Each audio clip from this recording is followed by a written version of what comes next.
So I went all in and I told every single person I knew.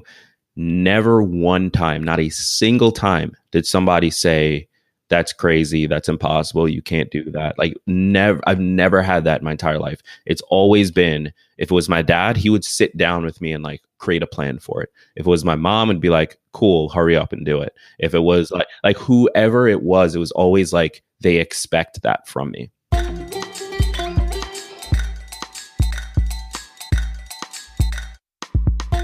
Podcast Junkies, episode 188. Welcome back. I'm your host, Harry Duran, on the East Coast of the United States, New York, to be more specific. Experiencing a bit of snow here. So if you're in somewhere warm, then you should fully appreciate that, because 33 is kind of chilly. In case you're new to the show, this is the one where we actually seek out interesting voices in podcasting and get them to kick back their heels and talk about their shows or whatever else is on their mind in the land of Podcastopia. In case you missed last week's episode, we had a great conversation with Laura Peterson. She's the host of Copy That Pops. She's a copywriter by trade, and she really delivered some amazing insights into how we as podcasters can do better with the written word. A lot of times we tend to focus only on what we say, but it's what we put down on paper or on a website that actually has some impact in how we connect with our audience. So really check that one out if you haven't done so already. Episode 187. This week we have the pleasure of speaking with my good friend Gregg Clunis, who I've known for several years, and it's been a while since we've chatted, and we reconnected recently. Actually, through Laura, as a reminder to come on the show. We met a long time ago, courtesy of Chris Cerrone, past guest number 9 and 50. And we really dive deep into Gregg and how he got started in podcasting, his love of art, design, and marketing, and painting, and how he ties that all together, and how he uses it to influence his first couple of shows and a couple of the projects he started early on. We talk about the progression of the shows that he started and stopped, and how he ended up with tiny leaps and big changes. He shares with us the 6 core areas of life that he uses to balance his podcast content. And then we talk about the moment he realized he wanted to focus on self-help. We touch on the incredible support he's received throughout his life and about his upcoming projects. We then take an interesting turn and talk about the value of therapy, as Gregg shares with us his history and struggle with depression, which is something that I can relate with. We talk about his decision to hire an organizational coach and about some of the mentors that have helped him and impacted his life, and really, really open and honest conversation, the kind I like to have and I'm having more of on this show. So I really think you'll get a lot of it. So let's jump straight into it and chat with my friend Gregg. But don't forget to listen to the end of the episode where I share with you this week's retention hashtag. As many of you know, I take pride in trying to have the best quality audio available, even though I could be traveling sometimes, so I've been known to experiment with a bunch of different mics depending on where I am.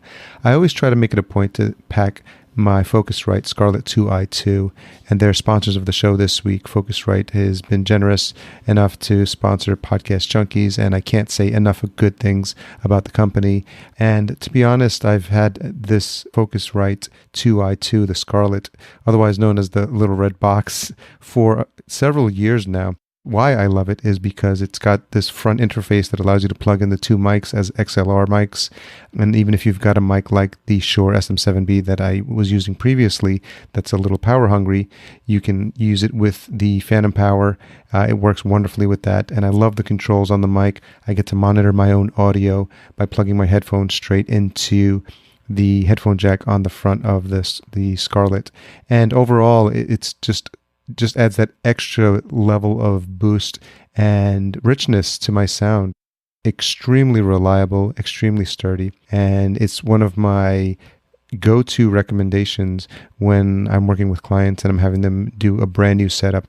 If you haven't heard of it or haven't seen the specs, then head on over to podcastjunkies.com/2i2, and it'll be taken straight to the Amazon page and you can check the specs there. So nothing but good things to say about Focusrite. Happy to have them as sponsors of this show.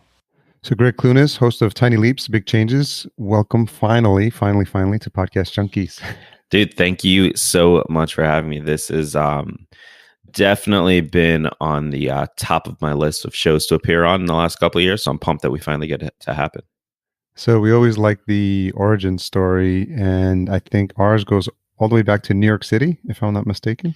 Yeah, so years ago at Chris Cerrone and Lacey's like little random meetup. Do you know, are they still hosting the Cerrone show? No, I don't think so. Okay, well, They're hosting the Sarone Life. God. Well, They're whenever, married now. yeah, I saw Yeah.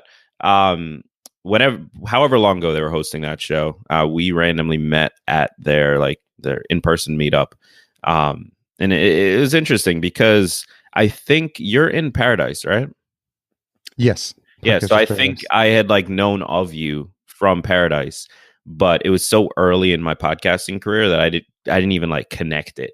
And now like thinking back, it's like, oh wow, I've known Harry for such a long time. Yeah. I think it was, is it 26, was it 2016? That may have been 2015. I got into podcasting like end of 2014. Okay. So how did you connect with, or how did you meet Chris and Lacey? And for the listeners, you can go back to episode 9 for Chris, which is way back, and episode 50 for when I had Chris and Lacey on. So when did you meet them? That same night. I was a listener of Chris's show. I think Tim Page, I think, told me about Chris's show and sort of early on. And I was listening for a little while. They mentioned the meetup. And again, it was so early in the podcasting career. It was like, oh, like I didn't know any podcasters. Like Mm-hmm. I just wanted to be there to sort of be around people who love this medium. So I decided to take the trek from where I was living at the time, which was still New York City, but about 40 minutes to an hour away from where the event was. It was freezing cold. I don't know if It you was. remember. I remember that. And Yeah. and took the trek out and had the chance to hang out with some pretty cool people. Where were you living at the time? I was in Brooklyn, but a different part of Brooklyn. So I was like deeper into it. Yeah, and I was in East Village at the time, I believe. Mm. So when did the podcasting bug bite like you, and how did you get involved, and tell Yeah. that story a little bit? Yeah, so podcasting is one of those things that, like all good things in life, you kind of just stumbled onto it. So for me, I graduated college in 2014. I took a job in marketing, and I'd always been into entrepreneurship. I was always the guy who like had whatever crazy ideas, like, hey, I'm going to start this and this and this. So I had a habit throughout school of like just consuming as much entrepreneurship content as I could. Normally, that came in the form of video because at the time I didn't even know about podcasts. When I took my first job and I was sitting at work, bored, like entry level, there's just not enough work for me to do. Yeah. I realized, hey, I can't sit and watch videos. Like that's not going to go over too well with the boss. So I decided, oh, let me look at this podcast thing, which in my mind at the time it was ancient. It was like this thing that started up early 2000s and died out, and like that no one listened to it at all. Yeah, a fad. Yeah, exactly. And so in my mind, I'm like walking into like ancient territory. There's going to be no current creators, like no one's listening. And then I like stumble upon JLD's show and a few others, JLD, Pat Flynn, Lewis Howes at the time. And it was just like shocking at how active the community actually was. And this was pre-serial. So like it hadn't even gotten to the level where it is now, where I feel like everyone has a podcast, but there were still so many active creators creating content around the stuff that I wanted to learn about. And so I just binged constantly. Like I got into like everything I could possibly find, got into all the indie stuff, got into like mainstream stuff, the NPR stuff, everything. And because of I've got this like quirk in my personality where once I get obsessed with something, I have to do it. Like I can't just consume it and be happy as a consumer. I have to be a creator of it. So eventually I jumped into Paradise just to see what would the back end was like. Realized I actually knew a lot of the technical stuff because I had spent a little while as an audio engineer prior to that in college. And so it was like, okay, I've got all the technical skills. I know how to like create content. Like I've consumed enough of it that I know how to structure it. Let me just try this thing. In about a month, I had my first show, which was god awful. It was absolutely terrible. They always are. Yeah, exactly. But that's how I got into it and just sort of got hooked. So you studied, graduated college with a degree in marketing? Um, so I graduated with a degree in art with a focus on design, Oh, okay. a minor in computer science, and the marketing stuff I had gotten into in high school, Mm. like the internet marketing back in the day, and like just self-taught a lot of the stuff. And since I knew how to build websites and all of that, like that's how I got the job in marketing Mm. without the marketing degree. Well, that's a pretty interesting combination and highly relevant to podcasting. You've got some design chops, you've got the technical chops with the audio, and then the Hmm. marketing, which is almost like the exact recipe that you need in order Yeah. to be a successful podcaster. Yeah, it was really interesting how it all like all these random, seemingly random things I had done over my life just concentrated on this one single medium. Is like I was preparing for this the entire Yeah, time. yeah. This is the moment you were preparing for. Do you get to flex your design skills much anymore? Or? Earlier when I started, the one thing that I do love that to this day I still get to do for my own show is uh, I learned in design school, art school that obviously visuals matter, but it's also like things don't snap together until the end. Like you can be sitting Mm. there working on a painting for 2-3 hours and it looks like garbage the entire time. And then the last 15 minutes, like these 10 brush strokes is what snaps it together. It's like, oh wow, this is great. And so like the mindset of that stuff has been applied to podcasting so much for me because especially when you're launching a new show, like it is messy, as you know. Like there's Yeah. so much that needs to be figured out, all the technical stuff, all the audience stuff, all the like how you're going to structure it, yada yada yada. And for many people they end up stopping there simply because they see this like heaping pile of mess and think, well, I'm just not good at this. And in actuality, like they just haven't done the brushstrokes that like snap it together for it to be a good thing. So the mindset definitely gets applied quite a bit. And then beyond that, like knowing that simplicity matters and visuals and all of that, like being able to work with color theory, like all of that stuff ends up getting utilized, even if I'm just outsourcing it to somebody. I at least know how to have the conversation. Did you do any? It sounds like you might have done some painting back in the day as well. Yeah, so my in art school, I focused on design because I felt best chance to get a job. But I actually loved acrylic paints and photography. Like if I were to decide tomorrow, hey, I'm going to become an artist as my trade, like I would absolutely be a painter because I can't draw for anything. Like I don't have the patience for it. Painting is interesting to me because it's much more free flowing. In my mind, than the sort of constraints of drawing a thing, a representation of something. Are you a Bob Ross fan? I'm more a fan of the meme of Bob Ross. Yeah. Or the one where the tree is painting Bob Ross? Yeah, exactly. That was pretty Uh, surreal. so to me, that's how you know you've had a successful career is if however many years later, like you're being turned into a meme. Like that. Yeah. That's the end goal. There's something soothing and I think relaxing. And I always imagine, I think what my career would be when I'm retired or when I'm 60 or 70, just doing something that I can do for the love of it. And I think for me, it might be cooking or something related Mm, to that, just something that relaxes you. yeah, And I've from the people that do paint, I find that well, I've heard that that is what that is to them as well. Something that's relaxing that allows them yeah. to just chill and not Hmm. overthink things and really let their creative mind flow. Yeah, some of my favorite memories in the last 10 years, mostly from college, is being in the studio, having it to myself because I'm the classic procrastinator. So I was doing assignments the night before. So having it to myself at like 2 a.m., playing some kind of like chill lo-fi music Mm. over the speakers and just like working on a painting. Like it's such a zone of like maximum relaxation for me. Do you have any that you've produced and like shown publicly anywhere?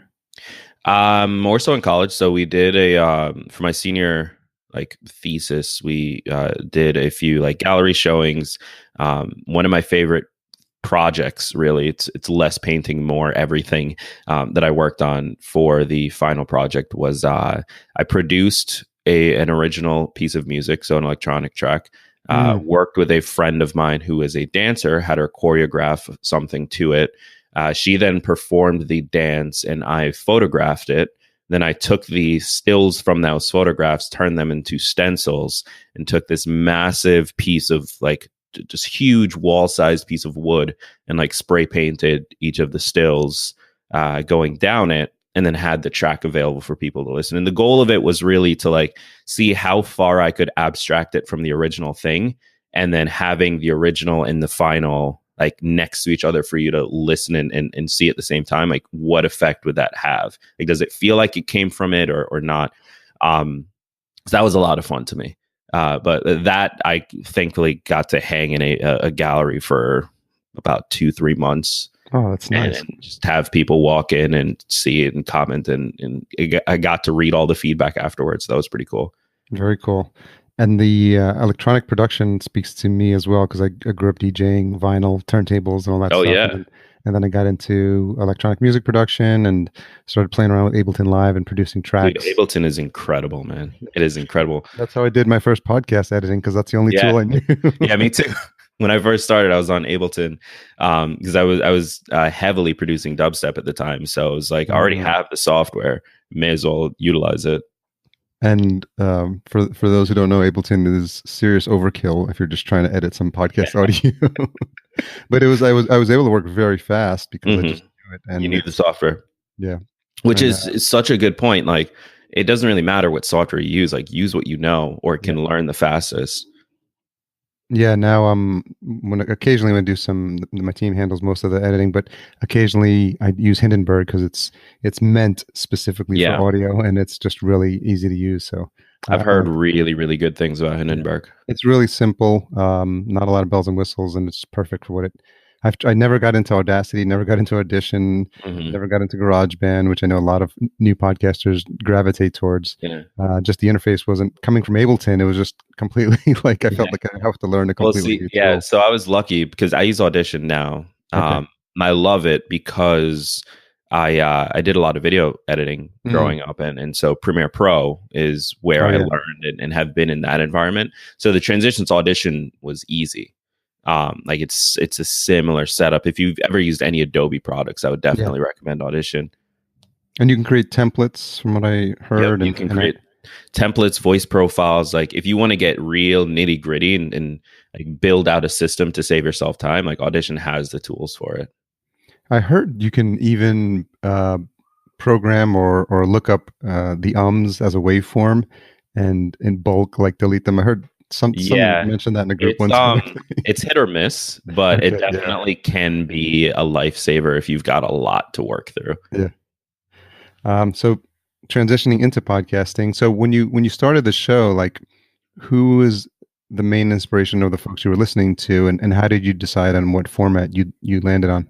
So this current show, actually, let's go back then. So how many shows did you? So I've hosted 4 shows. One of them was never meant to be continued. It was purely to like show how quickly I could do it, basically. Okay. But the first show was called Time to Launch, and it was literally a carbon copy of EO Fire.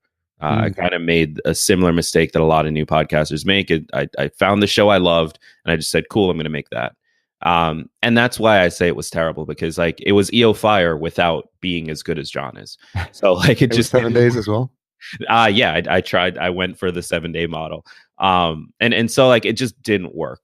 And I wasn't having any fun with it. Like, people clearly weren't really listening to it. My guests never felt like it was that valuable. And that was the first foray into it. The second show I launched a few months later, I was called Casual Conversations with Awesome People. And the concept there was, if I could speak to the top entrepreneurs about anything other than entrepreneurship, what would we talk about? So I ran that for a season, and that was a lot more fun.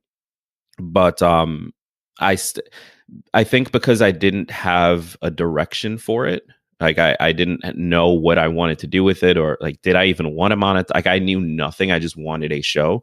By the end of that first season, I sort of got a little burned out on it and a little like frustrated with not even having any idea of where I wanted to take it. And so I shut that down, started working with clients, as many podcasters do, and decided, I noticed this trend. It's people who had joined the program the same time I did, and this is about 2 years in now, still had not launched their shows. Yeah. And it just like blew my mind. Is like, this isn't that difficult. Like, I know it can feel difficult and there's a lot of stuff to like parse through, but the actual bare bones basics of it is so incredibly straightforward. And so that's where I decided I'm going to do this challenge of launching a show in 10 days. And I was able to do it in 7. And I tried to do it as publicly as possible, just to show people like, hey, there's a lot of stuff to be confused about, but if we strip it back to just the most important things, like here's what those things are, and you can get from idea to iTunes very, very quickly. And so 12 or so episodes into that, like I literally just didn't record anymore. It was purely to get it live, and shut it down. And then for this current show, Tiny Leaps, I didn't even intend on launching a podcast. Like, I had the idea for this show, and then within a week it existed, because in my mind, like, I loved working with clients. Like, I didn't have any ideas for a new show, so fine, like, I'm not going to have a show right now.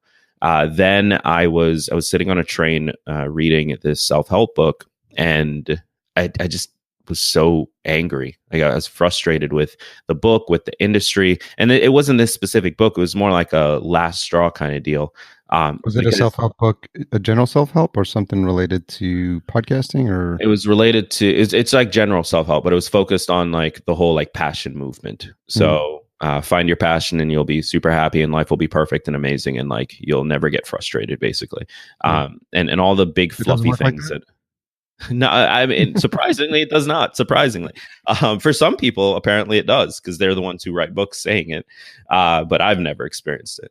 But I was just sitting there thinking, like, somebody's going to read this book, and it was self-published, which I think was also what bothered me, because it made me realize self-publishing is a good thing. Like, not having those barriers is a phenomenal thing, but it also means that a lot of garbage is going to get through, unfortunately. And so it made me realize, like, wow, there is a lot of stuff that people are going to read that is just straight up bad advice, and they're going to think it's good advice because it's in a book.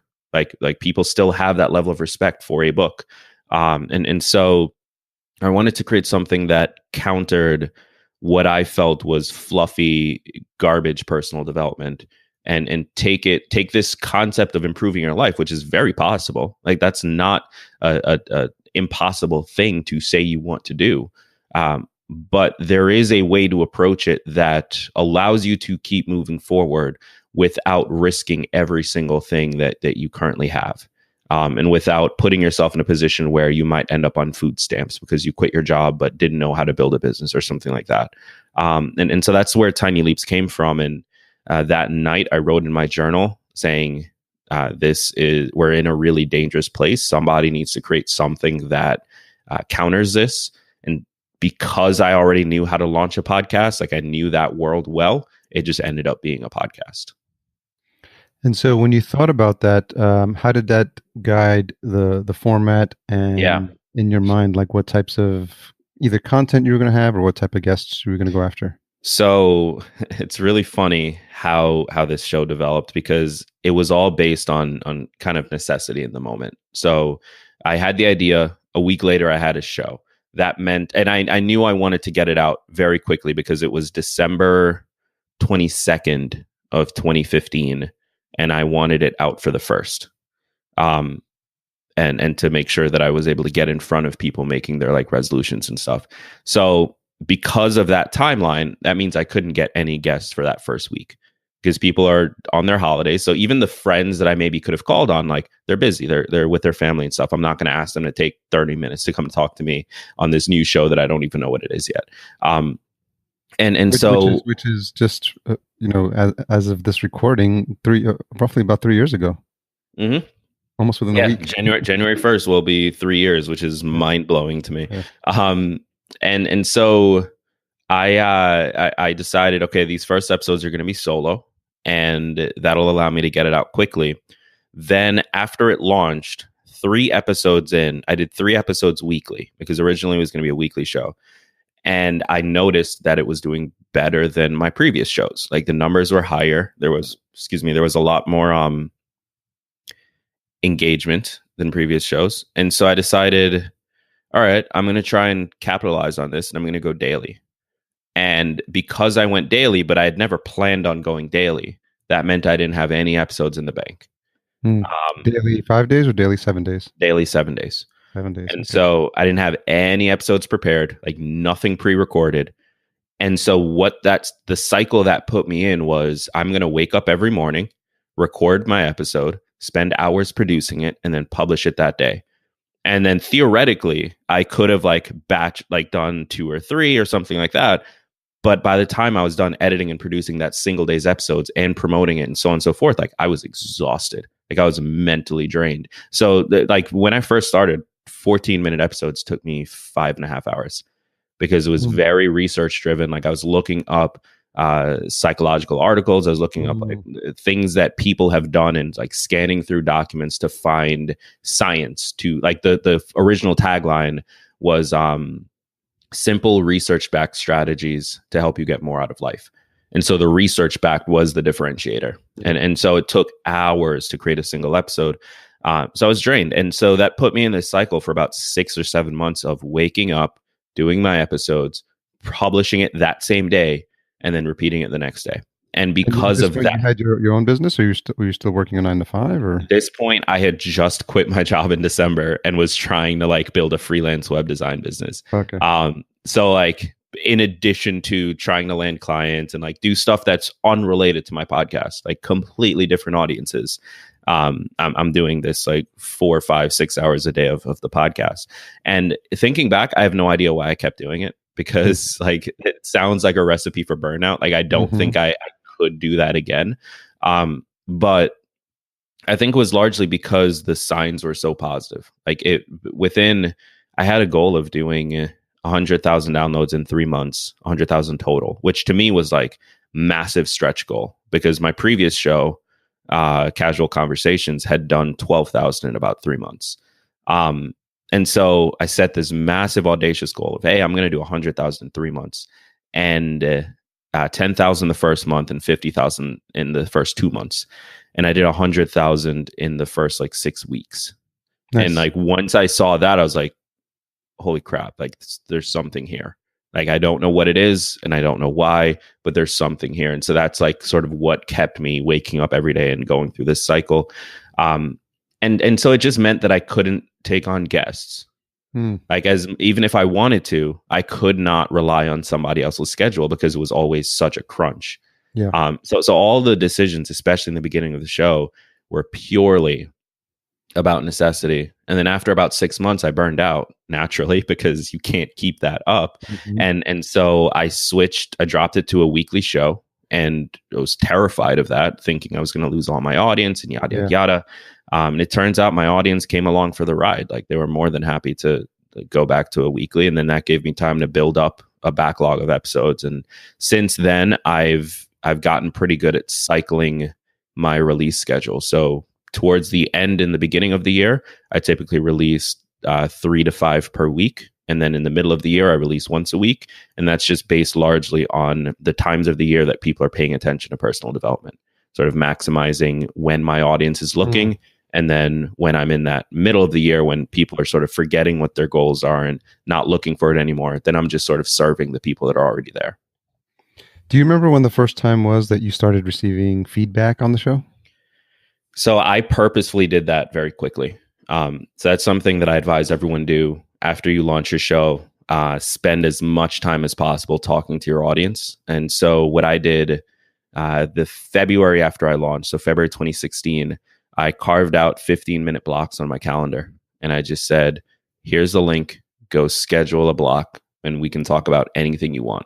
So I didn't set an agenda on it. I wasn't pitching them on anything. I wasn't even asking them to share it. It was purely like the question I had was, who are these people? And the best way to answer that, in my opinion, was let's talk about whatever comes to mind for you. And that gives me a lot of info. You would ask for that on the show. You would set that up on the show. Yep. So I just set up a redirect. So I got a easy to remember URL. So it was like tinyleapscall.com or something like that. Yep. And then redirected that to my Calendly link. And what were the early questions? What were those conversations like? It was really interesting. It taught me that my audience was ridiculously diverse. So I spoke with people in the UK that were just starting college. I spoke with single mothers of three in Arkansas. I spoke with people that had struggled with being overweight their entire life and were like sick of it. I spoke with people that were in a ton of student loan debt, which is definitely a problem near and dear to my heart. And it just sort of like reinforced to me that my show couldn't be about one specific area of life. Like it couldn't be, here's how you optimize your career or your finances or whatever it is. It had to be much more focused on the philosophy of how to change your life, regardless of what that change looks like. And so that helped me craft early episodes to, I started asking myself, like, do I have enough content representing each of the areas of life? So I broke that down into 6 core areas. You've got your fitness, your nutrition, your finances, your career, your relationships, and your emotional health or your mental health. And I just started looking at my catalog, and like whenever I was leaning heavy on one thing, like I would purposefully go and do episodes that filled the others. And that allowed me to like keep a decent balance of content for each person depending on whatever goal they had, but the core theme of it was always the same. It was this philosophy of all big changes come from the tiny leaps you take every day. And how I'm kind of sensing a trend or this interest that you've had, and I'm wondering if you can recognize like when it happened, like this idea for self-improvement, for always bettering yourself. I mean, you're reading a self-improvement book on the train, so it seems to be a consistent thread with you. And I'm wondering if you can think back to where you realized that was something that was important for you, or something that where you wanted to put your focus. Yeah. So it happened when I was 13. It was when I first became like consciously aware of it. So my brother, I'm the youngest of, I think, 8 children. 1 full sister, 4 half brothers, and 2 half sisters. And the youngest by a significant margin. So my closest sibling, she's actually pretty close, about 4, but then my sister above that is 7, and then it just goes up from there. And so I visited one of my brothers, who I believe is 12 or so years older than me, in Florida when I was 13. I spent the summer with him, and he threw this book like on my bed one day. He's like, by the end of the summer, you have to read this. And it was Awaken the Giant Within by Tony Robbins, which massive book. If you guys aren't familiar, like there's a lot in there. So I see the book. I'm like, I don't think I can read this by then. But my brother's a big dude. Like he's a bodybuilder type. So little 13-year-old Gregg was terrified. It's like, okay, yeah, I'll do it. So I read the book, and it just sort of opened the idea that you could be in control of where things went. And I think it resonated so well, specifically because, and this is something I've realized later on. So I'm an immigrant to the U.S. I came here when I was 8, and my parents had the typical immigrant story. Like they came here. Where were you born? Jamaica. Okay.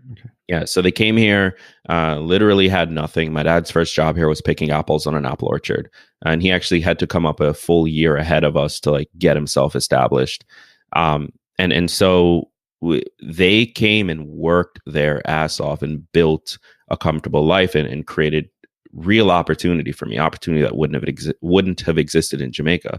Because for those of you who don't know, it is a third world country, and so that has always been a theme of my life. Like everything that's happened since we decided to move here has been a theme, but I was never consciously aware of how that choice affected me and played out until I read this book and realized the power that the choices we make have.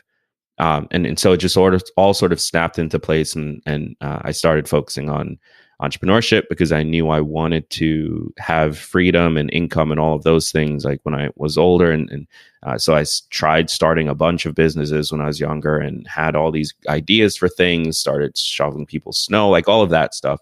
And as I grew older, like it just became more and more a part of my identity. Like this concept of it doesn't matter where you're at, you can get somewhere better. Maybe Mm. you don't get everything you wanted, but you can get somewhere better through the actions you take on a day-to-day basis. Like that became a part of who I was, and the actions I took. And then when I had the idea for Tiny Leaps, I think that's when it all finally sort of crystallized into the philosophy that sort of drives the way I behave on a day-to-day basis. And have the people who have been in your life, have they noticed like the changes in you, and have they seen what has happened as a result of what, I'm sure you've read a ton of books after that Yeah. one book, and now with the podcast? Yeah. So it's interesting because the one big change that people have noticed, and I think it's the only change they could have noticed, is that I'm a lot more focused than I was even 2 years ago. Uh, though that's less related to the personal development and more related to my father passed away last October before last, October 2017. And that's something he always used to like sit me down and point out to me, is like, you have all this potential, but like you're jumping from thing to thing. And so after he passed, it like finally clicked. But outside of that, like I'm super lucky, man. Like my entire life, whenever I went to my family or my friends with like a crazy idea, like when I was 14, I used to say that I was going to be a millionaire by the age of 21. Like I went all in on this. It was my, if you guys remember AIM, like it was my AIM screen name. It was my email. It was like, I had the website 1millionby21.com. Like I went all in on this. And largely I did that because I thought, you put it out into the universe kind of thing. Yeah. Right. So I went all in and I told every single person I knew. Never one time, not a single time did somebody say, that's crazy, that's impossible, you can't do that. Like never, I've never had that in my entire life. It's always been, if it was my dad, he would sit down with me and like create a plan for it. If it was my mom, it'd be like, cool, hurry up and do it. If it was like whoever it was always like, they expect that from me. And so like I'm super, super lucky that I've never had to deal with like, oh, my family doesn't believe in me or my friends aren't supportive or anything like that. And I think that's a big reason why I am as ambitious as I am, because it just seems like the natural thing to do. And how is that manifesting now in the projects you're currently taking on? One of two ways, or not one of two ways, both ways. So the first is that going into 2019, I have a lot of really, really incredible things that are finally sort of falling into place. Things I've been working towards for the last 10 years of doing online marketing, starting companies, so on and so forth. The second way, and this might be something you can relate to, Harry, and definitely I'm sure people listening can, is the drawbacks of being really ambitious is you're never really satisfied. You're never really like happy with the things that you're doing. At least not by default. You sort of have to go into that mindset of happiness is a choice kind of thing. But by default, like I got a book deal and I have a book coming out in January 15th. Congratulations. And thank you very much. And one of the quotes of the book is the editor-in-chief of Entrepreneur Magazine. Like really, really cool, amazing things are happening. And on a day-to-day basis, I'm just thinking about, okay, what's next? Like what is the next thing I need to do? How do I leverage the momentum from that? What does 2019 look like as a result of it? Like I'm just planning and scheming and figuring out, what do I need to work on next? Where does my focus go? And that can be a really, really dangerous thing if you don't consciously choose to recognize the things you already have accomplished. Because 2 years ago, 3 years ago, if you had told me I was going to have a book, I would tell you you're an absolute idiot. 5 years ago, if you told me I was going to be living in New York City, completely self-employed, like with this woman that I love dearly, with a family who supports me, with my own apartment, like this was my dream. Like I am living high school Gregg's dream. And I just think that it's important to sit down and recognize that sometimes, because when you are highly ambitious and you've been told your entire life that you can do anything, that you can literally go out and do anything, And not only that, people have tried to make plans with you so that you can make those things happen. Like when you have that level of like ego, sometimes it's hard to recognize when things are going amazing. And so you end up feeling depressed even though you have no reason to. And it sounds like that actually happened to you. Oh, dude, absolutely. It's I struggle on a day-to-day basis. Like on a day-to-day basis, let me first ask this. Can I curse on the show? Yes. Okay, cool. Of course. On a day-to-day basis, I go back and forth between, wow, I'm a piece of shit, and like really truly believing that, to having to force myself to recognize like where I actually am and what I'm actually doing, and how incredible my life actually is. And the piece of shit stuff comes purely from like having this image in my head of where I should be, and comparing that to reality and realizing, well, I'm not quite there yet. But what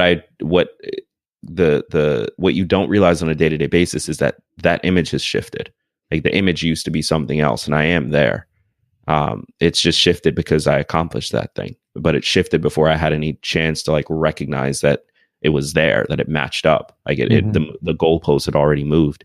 So it's tough. And I think that my family in general, there is like a history of depression and stuff like that. So it's possible that there is like a predisposition. Yeah. But in general, like I look at so many of the people that are in my network, people that I love dearly, who are absolutely killing it. And like, they don't realize it. Like they don't realize how freaking amazing they are. Yeah. So it's tough. Where do you think, I mean, you did mention your family, and you said it's something that you struggle with daily. Have you put anything into place to sort of combat that, and meditation, or, any exercise or something? Because it's something, I can definitely relate. And I think a lot of times, when I have these conversations, like we talk about the stuff that's working, but I think the reality is for our, we all have lives going on behind the scenes that are not perfect. I'm the first one on that list. Like there's stuff that I'm going through personally that stuff that I fucked up. With my marriage, and and I have to think about those things, and try to learn from those lessons, and try to find ways to be a better person. And it's interesting because we see all these outward facing personas of all these people we know, and we go to these conferences, but I don't think a lot of times we know the true stories of what's going on behind the scenes. Yeah. And it's fascinating because you can feel like somebody so well, especially if you've known them for years, which is the case with a lot of my content creator friends specifically. And for many of them, like you really don't know like who they are, like what they struggle with. But to answer your question, I am at my best when I wake up, I have a glass of water, I drink my coffee, I go to the gym, and I call it like trying to get that first win of the day. So that first win can be going to the gym. It can be something as simple as making your bed. But I'm a big believer in creating momentum and then riding that wave, basically. And that very small win starts the process of creating momentum to get more wins throughout the day. So I'm in my best mental place, physical place, emotional place when I get up, I go to the gym, and I take the time with pen and paper, or pencil and paper in my case, because I personally hate pens. Different conversation though. But when I sit down and I write stuff out, whether it's here's what I'm struggling with, or here's my task list for the day, or just getting stuff out of my head, because I tend to obsess and overthink and do all of the classic stuff when it's up there. And that has been a phenomenal way for me to tackle those things. What I want to start doing is towards the end of the day, like creating some sort of list of like, here's all the really great stuff that I did do, and like forget about the stuff that maybe I didn't get to, or that I did poorly, or whatever it might be. Like, just try to switch my focus from the negatives to the positives, because unfortunately, we as humans are designed to notice the negative. Like, we're designed to notice the thing that, and it comes, I think, largely from back in the hunter-gatherer days. If something was potentially dangerous, then that's what you noticed. That's what you paid attention to. And we're sort of always constantly scanning for the danger. And so in our case, there's not that much danger in our lives, but as a result, we're noticing the bad things, the things that we didn't do, the things that we did poorly, the things that are potentially a danger to our business or our way of living, or whatever it is. And so I think, for me, consciously choosing to notice those good things at the end of the day would help dramatically. And it's something I plan on incorporating going forward. Beyond that, I'm a massive, massive fan of therapy. Like, I'm a huge, huge, huge advocate. Especially in the Black community, unfortunately, it's still ridiculously stigmatized. And I know it is in general, but Black families do not talk about therapy. And especially, like, you go into Caribbean even further, like, or Caribbean, Latino families, or Latino, like, it is not a conversation. No. I recently started seeing a therapist for the first time ever, and it's long overdue. I mean, and that's overdue. The thing. I think that people they try therapy one day, like, they decide, I can't do this anymore, and they try it, and they don't have a good experience. And I want to push people to recognize that it's about finding the right person. It took me, when I first started therapy, it took me 2 different therapists before the third one was like perfect fit.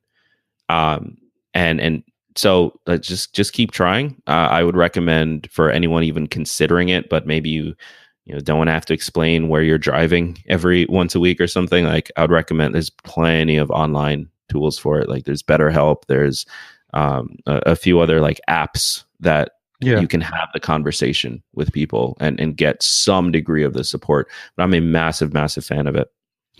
Well, yeah, I'm glad we talked about it, because it's very timely and relevant for me right now. And I think,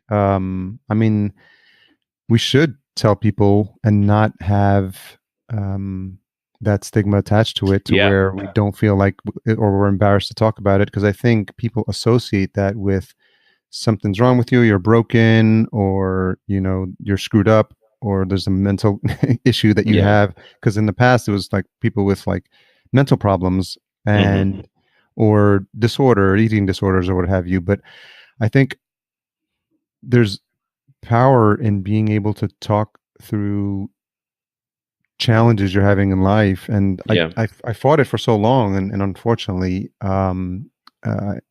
it ended up badly for me, because there was probably things I needed to be talking through much earlier, years ago, that would have helped. And I think even people listening to this, if you're on the fence with it, just go and have that first conversation with someone. And I imagine from your tone and the way you speak about it, that it's actually had benefits for you as well. Oh, without a doubt, it's something that I grew up not really knowing how to recognize my own emotions. So similar to therapy, like, emotions were not a topic of conversation in my household growing up. And so you could feel any way you want, but there was a certain way you were supposed to behave. And so you just behaved that way. And so for much of my like late teens, early 20s, I couldn't even tell when I was feeling like, I didn't know what being anxious felt like. I felt it all the time, but I didn't know that that's what it was. Like, I didn't have the language for it. And therapy is like, I originally started because I realized it not having the ability to recognize and understand and work through my own emotions was really affecting the way that I connected with people. My girlfriend and I, that we're still together now, like, we had just met around that time. And it was really getting in the way. So I started to get a better understanding of these things. And it ended up turning into, over years, like a really, really deep dive into things that have affected me in much bigger ways than I originally thought. Like conversations with my parents that have left a mark in ways that I didn't understand. And even just better understanding those things, even if the therapist gives you no advice, which they really like don't do, better understanding it is such a powerful tool. Like Yeah. getting to know what is going on is such a powerful tool. And to your point before, I want to add this as well. There's a stigma to it, and I think there people like maybe are fearful of it or fight against it, whatever it is.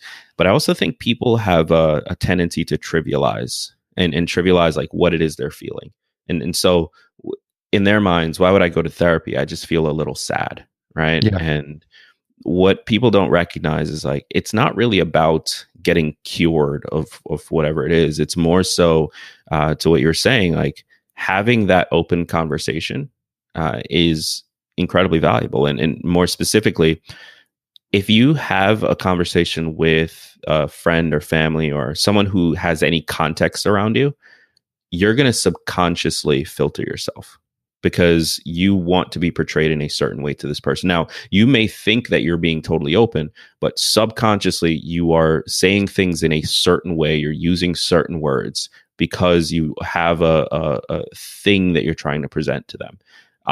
With a therapist who you have zero relationship with outside of that room, you don't filter yourself. Like there's no, you aren't able to subconsciously filter yourself because you're not trying to be anything. There's nothing you need to like uphold with them, and they don't know anyone you know. They have no connection to you, and so there's no fear of what you say getting back to the people who do know you, and that's why you're able to go deeper on things, is because of that, the removal of the filter. So even if it's just like you just feel a little sad and you don't think there's a problem, at the very least, like having a way to speak without being filtered is powerful.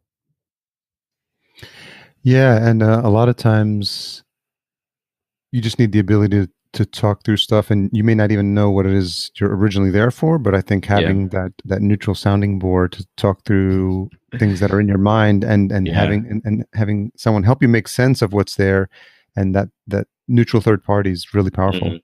Yeah, I don't think I've ever been to a single session where I was like, here's exactly what I want to talk about. Yeah. Like every single time I walk in, she's like, so what do you want to talk about today? I'm like, I have no idea, but this happened and this happened. And before I know it, the hour's done and I've said things that I didn't even remember happened.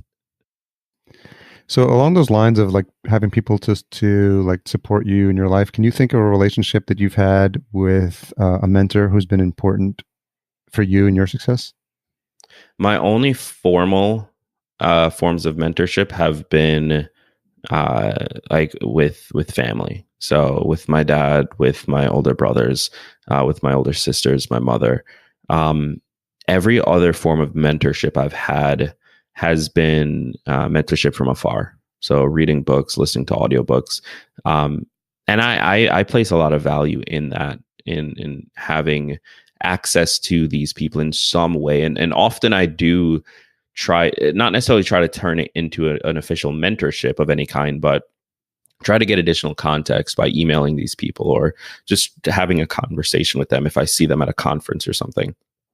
Um, Outside of that, I did for the first time in 2018 hire a coach specifically around like organization of my business, and it was one of the most valuable purchases I've ever made. Yeah. It was definitely very expensive, but it helped clarify so many things that I couldn't have when I was deciding to do it. I didn't even know what I could get out of it. Like I knew this guy is where I want to be. Like he's doing super well. Like I want to learn from him. But in my mind, I was like, what can he possibly tell me that I don't already know?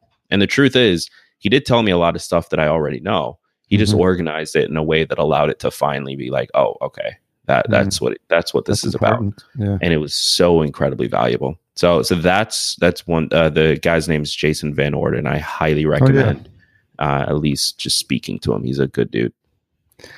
So a couple questions as we wrap up. What's something you've changed your mind about recently? Something I've changed my mind about recently. I'm on the cusp of changing my mind about uh like so I'm not a big like floofy like mindset speak it into existence type of person. Mm-hmm.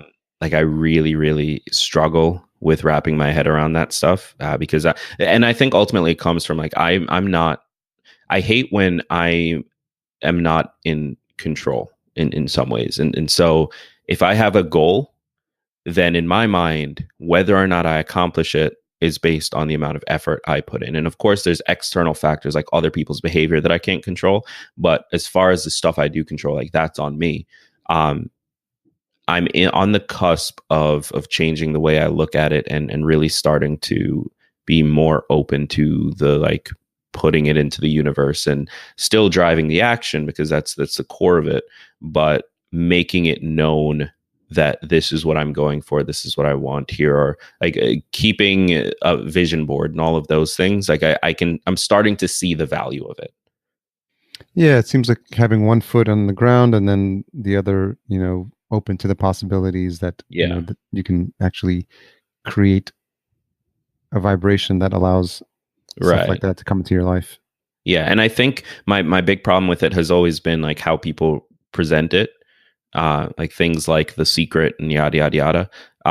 But I'm ultimately I recognize that I don't, and no one really does understand how the universe works, like on a universal level. And if that's the case, is it theoretically possible that there are things out there we just don't know how they work, but they're a part of the universe? Yes, absolutely. And so if that's the case, then I can't say for a fact that this stuff doesn't work. And if I can't say it for a fact, then I might as well be open to the possibility that it does. Yeah, totally. What's the most misunderstood thing about you? The most misunderstood thing about me is that people think that like I work very hard, and I don't think anyone who knows me could ever say that I don't. But people think that I'm like the Gary Vee type, like hustle 24/7. And the truth is, like a lot of my days, or not full days, but a good chunk of it is spent like watching anime and just consuming things. Like I'm a massive fan of consumption and using that as fuel to sort of drive creation. So I think when people see like my social media posts and how much stuff I'm doing at a time, they're like, wow, this guy's constantly going. The truth is I do a lot of stuff in a very short period of time and spend the rest of the time just doing nothing basically. Well, I appreciate you coming on the show. The beauty of these conversations is that I have no idea where they're going to go. And so I'm glad we went down some of the paths and talked about things that don't get talked about a lot, like depression and the importance of seeking help when you need it. And I'm glad we got to tell your story too, because as much as we've connected and seen each other at conferences, like, we really didn't know a lot about each other. And I'm glad you got to share your story here, and I'm glad you're sharing it with the community. So I appreciate you, and I appreciate you taking the time to come on and talk about some stuff that was personal. Dude, I really, really appreciate you having me. And if it's all right with you, the book is coming out January 15th. It's the same as the podcast. It's Tiny Leaps, Big Changes. Awesome. The podcast focuses very largely on what to do to change your life in each of the different areas that I outlined. The book's job is to tackle, now that you know what to do, why aren't you doing it? Like, what are the factors that stop us from making behavior changes, and really, really diving deep into that. So it's available wherever you get your books. There's an audiobook that I did the narration for. There's the Kindle. It's in Barnes and Noble, Target, Walmart, wherever you buy books, it's there. And so I'd love to just get your feedback on it. Yeah. And naturally, as a podcaster, you had to narrate your own book, right? Yeah, exactly. That's one thing that had to be in the contract. Where's the best place for folks to track you down? Instagram. So at Gregg Clunis, GreggClunis. I respond to every single DM I get. So feel free to find me, give me a follow, send me a DM, and I'd love to keep the conversation going. Well, thanks again. And I'm wishing you all the best for 2019. Dude, thank you so much. And if we don't connect before then, Happy New Year. Happy New Year to those of you listening if this is dropping before. But thank you. Thanks so much to Gregg for sharing his story about not only podcasting, but about his personal challenges, being an entrepreneur, and sharing with us his journey and the successes he's had. I hope you enjoyed that conversation as much as I did having it at the time with Gregg. Full show notes at podcastjunkies.com/188. Intro and outro music composed by Cedar and Soil. Don't forget to check out our sponsor, Focusrite, and their awesome line of podcasting gear, specifically the Scarlett 2i2, which is my recent favorite. Looking forward to connect with Dan and the Focusrite team at PodFest in Orlando. Tune in next week for my conversation with another good friend, Kyle Gray, host of The Story Engine. I remember when we started talking about the idea of this podcast with Kyle. I'm so proud of what he's done so far and the quality of the guests and where he's taken it. You'll really get a lot of this, and I'm really looking forward to sharing that story with him. That's going to be next week's episode. If you made it this far, you're no doubt waiting on the retention hashtag. It is Leap Big, hashtag Leap Big, one word, and you can tag Gregg at Gregg Clunis, and that's Gregg with 2 G's, GreggClunis, and us at podcast_junkies. Thanks for all you do to support the show. I will talk to you very, very soon. And make sure you tell at least one friend this week about the show and tag me on social media if you've done that. Thanks.